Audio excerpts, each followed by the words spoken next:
साथीहरूले त्यो मरोस् भनेर हिउँको डल्लाभित्रै छाडेर आए, तर उनलाई भाग्यले बचायो। एक हप्तासम्म सगरमाथाको खुम्बु आइसफलभित्र हिउँको डल्लाभित्र मृत्युसँग एक्लै जुधेर जितेर फर्किएका दावा शेर्पा। हातका 2 औँलाहरू हिउँले खाइसकेका थिए, तर उनको प्राण लिन सकेको थिएन, जसको अहिले हेलिकप्टरबाट उद्धार गरी काठमाडौँमा ल्याएर हेम्स अस्पतालमा उपचार भइरहेको छ। हो, यसपटक सगरमाथा क्षेत्रमा एक अत्यास लाग्दो, मानवता हराएको डरलाग्दो घटना घटेको छ। दर्शकबिन, आखिर दावालाई कसले छाड्यो क्याम्प फोमा एक्लै? 4 दिनसम्म केही नखाई हिउँको खर्पसबाट कसरी आफै उद्धार भए अनि घस्रिँदै क्याम्प 1 सम्म आए? यो सबै प्रश्नको जवाफ यो रिपोर्टमा पाउनुहुनेछ। ओखलढुङ्गा खिचिदेम्बा गाउँपालिका 9 का दावा शेर्पा यो वर्षको हिमाल आरोहणको काम सकेर आफ्नो टिमसँगै क्याम्प 4 बाट ओह्रालो झर्दै थिए। 4-5 जनाको टिममा उनी अन्तिममा थिए। अचानक हिउँमा चिप्लिएर खर्पसमा खसे। अगाडिका साथीहरूलाई बोलाए, तर कोही फर्किएनन्। दावा लडेको उनीहरूले थाहा पाएनन्, उनीहरू नै जानुन्। तर सँगै टिममा हिँडेको साथी पछिसम्म पनि नदेखेपछि खोज तलास गर्नु फर्कनु पर्थ्यो, या आफ्नो कम्पनीलाई रिपोर्ट गर्नु पर्थ्यो, या रिपोर्ट गरेर पनि कम्पनीले बदमासी गरेर बेवास्ता गर्यो, त्यो कम्पनी नै जानुन्। यसरी खर्पसमा फसेका दावासँग खानेकुरा केही पनि थिएन। 4 दिनसम्म उनी त्यही हिउँमा फसे। भोक भोकै त्यो हिउँको पहाडभित्र मृत्यु पर्खिरहे। तर 4औं दिन सायद भगवान नै उनको जीवनदाता बनेर आयो। अनि 3 दिन खर्पस बस्दाखेरि उहाँ चाहिँ तपाईँको अब खाना बिना केही पनि छैन। उहाँसँग ज्वालासला पनि त्यही टाइममा सबै लडेर तल पुगिरहेछ। अनि तपाईँको सेकेन्ड डेको दिन चाहिँ त्यो छेउमा ठुलो पहिरो आएको थियो कि, त्यो जुन ऊ फसेको खर्पसको वरपर ठुलो पहिरो आएर त्यो पहिरोको माटो चाहिँ जब ऊ भएको माटो चाहिँ त्यहाँ आएर माटोले टेक्नु मिलेर ऊ माथि उठेर चाहिँ त्यहाँबाट घिसाउँदै केम्फोदेखि केमनसम्म घिसाउँदै आएको भन्ने कुरा छ उसको चाहिँ।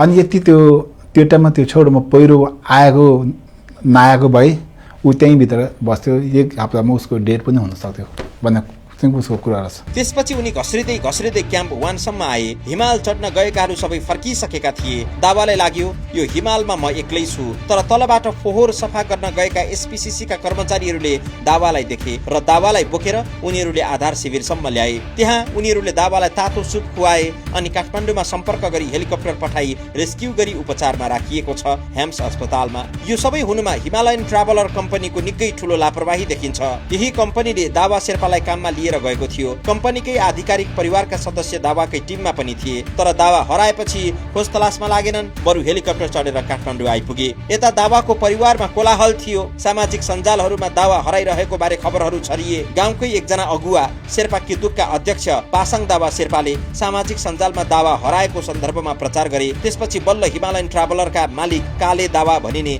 दावा शेर्पाले सम्पर्क गरे। तर आफ्नो गल्ती नभएको र इन्सुरेन्स कम्पनी एटकेको कमजोरी भएको भन्दै आरोप लगाएर पन्छिए। जबकि दावा हराइरहेको बारेमा हिमालयन ट्राभलरले एटकेलाई खबर नै गरेका थिएनन् भन्ने पासाङ दावाको दाबी छ।